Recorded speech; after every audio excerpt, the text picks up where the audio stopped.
Welcome to Thrive Radio. I'm your host, Aimee Montgomery, entrepreneur and digital marketing agency owner. Today, my guest is Enrico Perotti. He is an outsourced vice president of sales. He helps small businesses achieve breakthrough sales growth.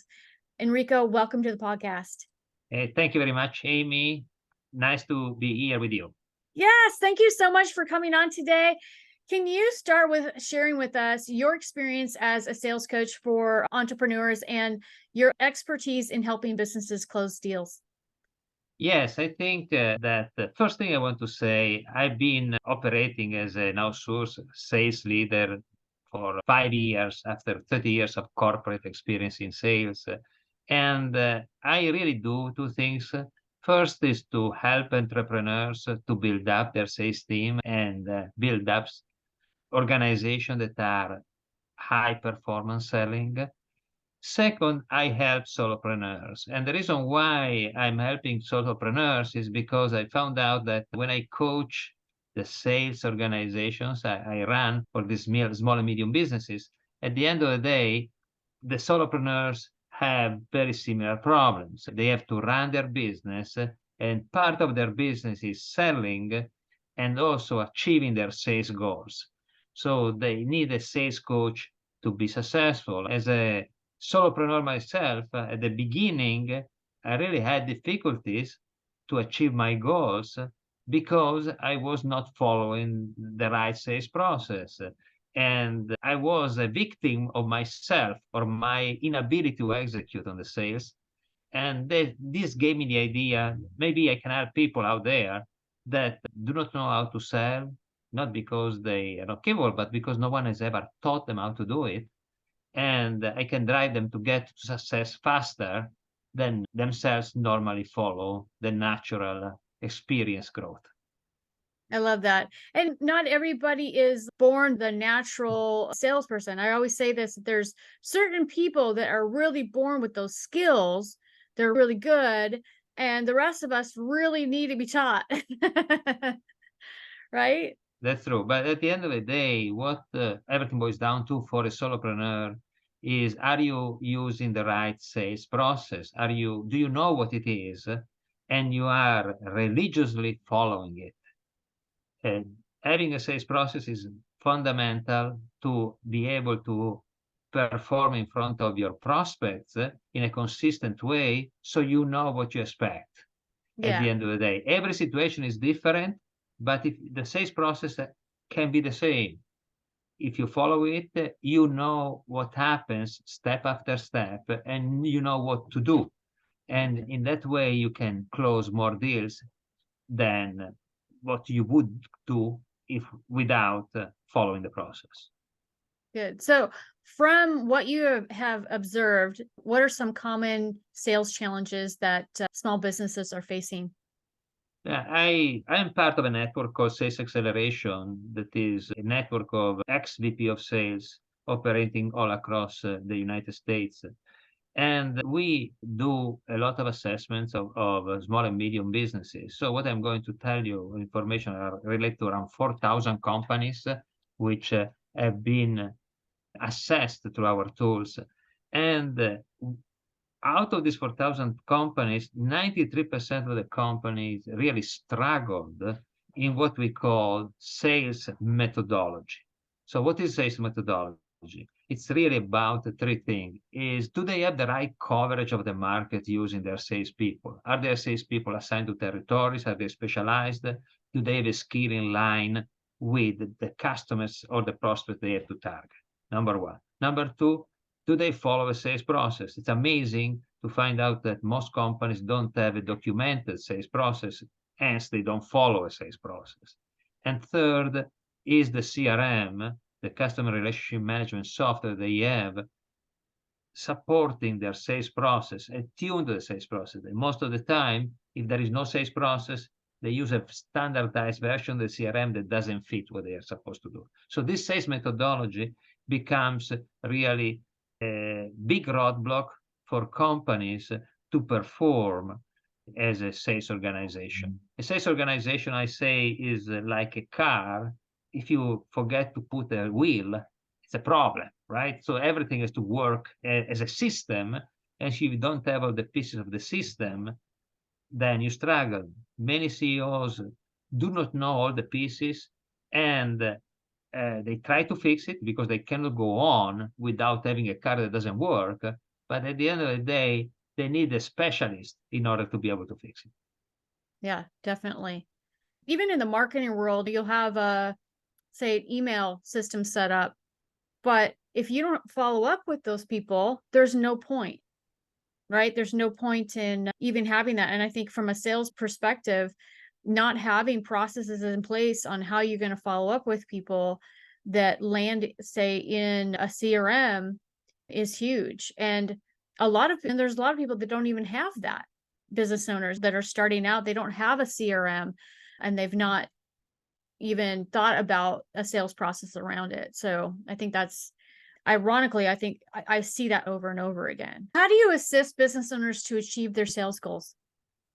Let me give you a couple of stories. The first story is of a construction company, was my first customer. They were growing very fast, and they wanted to establish an accountability system with their salespeople, in addition to attract new talent to their company.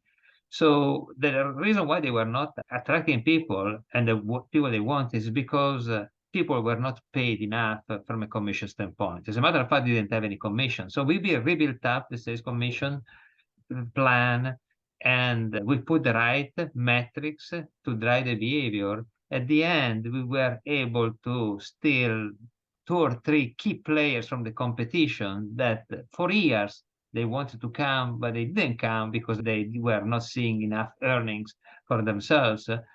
So that was a great story. Obviously, the company grew significantly for the addition of these people to the business. And without redesigning the entire compensation plan, they wouldn't have been able. So that's an example, right? Another example is I have a company today that they are a manufacturer and they want to expand their market reach. And they have partners, but there is no partner program in place. There is no way today for the partners to be incentivized to grow business. Some of these partners are doing a lot, some others are doing not too much. So they need, first of all, to reduce the number of partners and then to pay more the partners they have based on these partners achieving goals. So we are putting in place an entire new partner program to help them to drive the business also in a feasible way, because they have to die 250 partners. There are too many. We need to go down to 40 or 50. So those are 2 examples of things that you can do in order to make a sales organization more effective and with the goal of achieving the targets. So as an outsourced VP of sales, what specific responsibilities do you take on to manage the sales team and processes effectively? Is there a specific strategy that you follow, or is it different for everyone? I think there are really 2 situations, okay? There is a situation where a company needs to have the processes defined, the right tools and the right people, and then they have their own management team that is managing the sales. So in this case, I would say I build up the car, then I give the keys and they drive it, okay? In most of the situation, however, they need a sales leader. And so I build up the car and then I drive it for 12, 15, 18 months. And I become the member of the sales management, excuse me, not the sales management, the executive management of the company. I report to the CEO, the sales team reports to me. I spend normally 1 or 2 days per week with them, and I drive the sales team to achieve the goals that we have agreed with the CEO. So it's not a consultative type of role. It is an operational role where I am responsible for the sales results of the company. There is no specificity in the industry I operate. They are all B2B, and sales process is pretty much similar. What you have to do to build up the car is similar company to company. Obviously, there are nuances, but the experience that I have through my years of corporate sales activity allow me to find the right tuning case by case. So is there any tools or key metrics that you like to measure and analyze for sales performance? I think, yes, the key tool that is required to manage a sales organization is a CRM. Customer relationship management is today very affordable. There are many solutions in the market. So the issue is not the cost of the tool. The issue is to enforce the use of the tool and having everybody with a disciplined approach so that the tool becomes a support tool to predict the performance of the sales organization. Now, in terms of metrics, the CRM allows to measure a lot of what I call leading indicators versus just measuring the revenue or the opportunity that you close, right? And the leading indicator are really based on how you structure your sales process. For example, if you are a software company, normally what you want to do, you want to have a call with the customer to do a discovery, to understand what type of problems they have. And then in the second meeting, you do a demonstration of the proposal. Then after the demonstration, you do a proposal, and then you negotiate and you close. So in that scenario, your leading indicator is how many first calls did you do?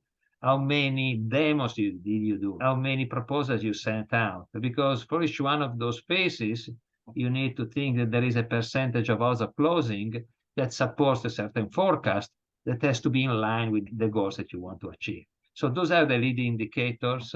They are very important. I usually work with the sales people, so everybody has their own scorecard with a number for each one of those indicators, and then they have to execute on a monthly basis because you need to control that.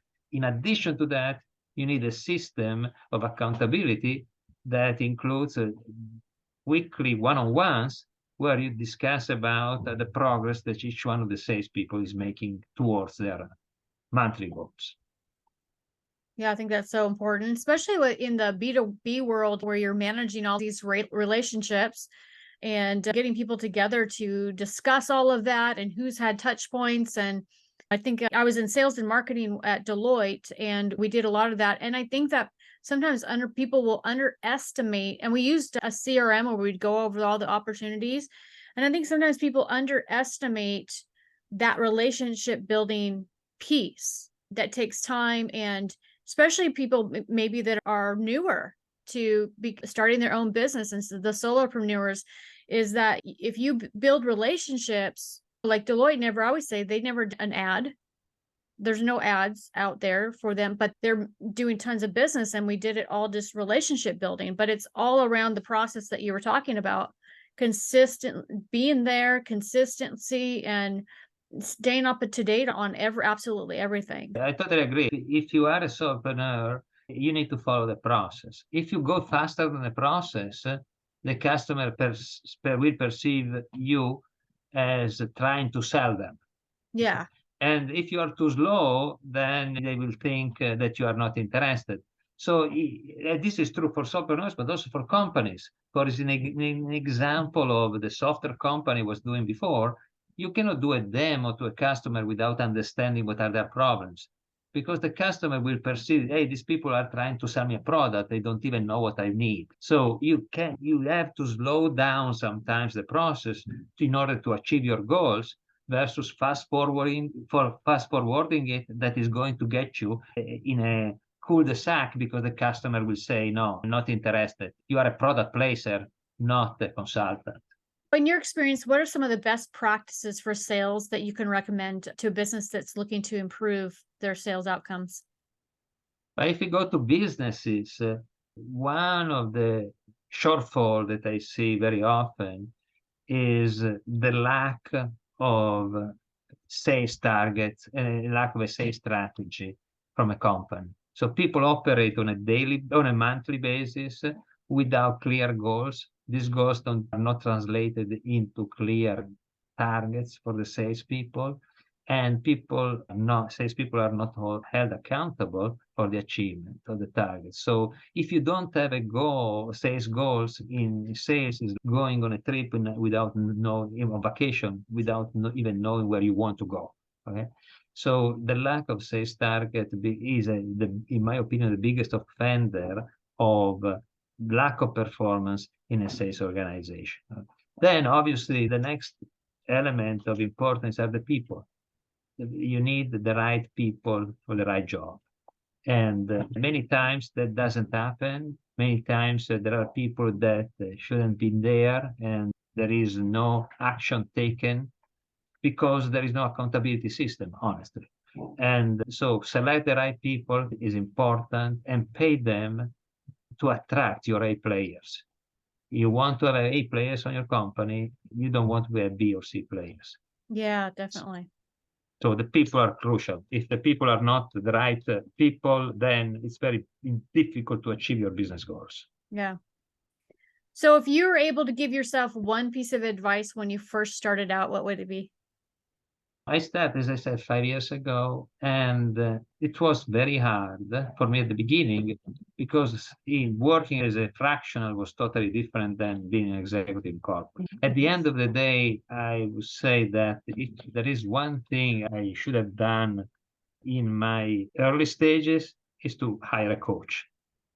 The coach would have helped me to get through this much faster than it took me. And I see the value. I have a coach today, and this supports me in what I'm doing.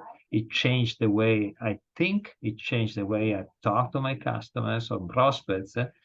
It changes the way I look at the business. So this is a recommendation that if you want to be successful as a fractional executive, it doesn't matter in which discipline, hire a coach to help you. Yeah, I absolutely agree. Otherwise, you spend years spinning your wheels. In fact, I Correct. had one individual tell me that she had someone tell her that they had spent $300,000 trying to learn stuff without a coach, not having a coach, but trying to learn stuff on their own before they actually got a breakthrough. And it's okay, you could go out and start taking tons of training yourself, or you could hire somebody that's already done it and they Correct. just tell you how to do it, right? Yeah. Yeah. You need to be able to say, I'm very good at doing this. I focus on doing these things. All the rest, I ask for help. Yeah, definitely.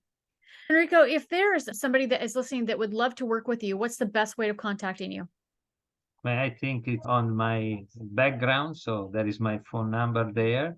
And otherwise, they can find, there is my LinkedIn connection also, so they can use the QR code and they can get hold of me. So thanks for asking that.